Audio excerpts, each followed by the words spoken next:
आखिर कौन थे श्रील रूप गोस्वामी?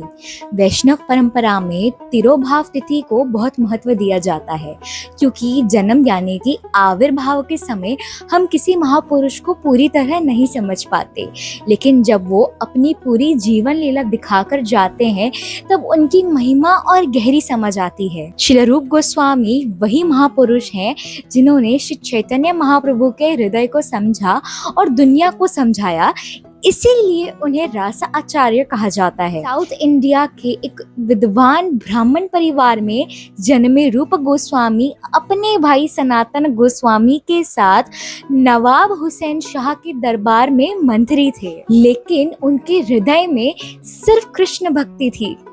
श्री चैतन्य महाप्रभु से मिलने के बाद उन्होंने सब कुछ त्याग दिया और वृंदावन जाकर महाप्रभु के मिशन में लग गए। महाप्रभु ने उन्हें आदेश दिया था, वृंदावन के लुप्त तीर्थों को दोबारा प्रकट करो, कृष्ण भक्ति को फैलाओ और भक्ति का ग्रंथ लिखो।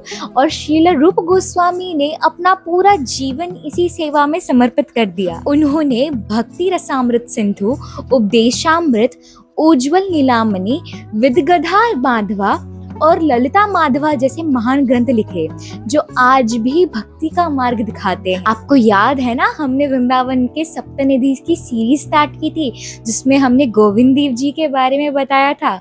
तो उनकी सेवा और स्थापना भी श्रील रूप गोस्वामी ने ही की थी। सेवा सिर्फ ग्रंथों तक सीमित नहीं थी, वो साधु सेवा, गौ सेवा और वैष्णव सेवा में भी सदा लगे रहते थे।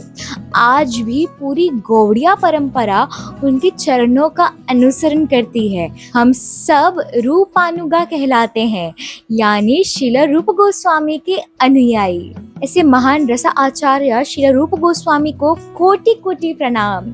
हरे कृष्णा।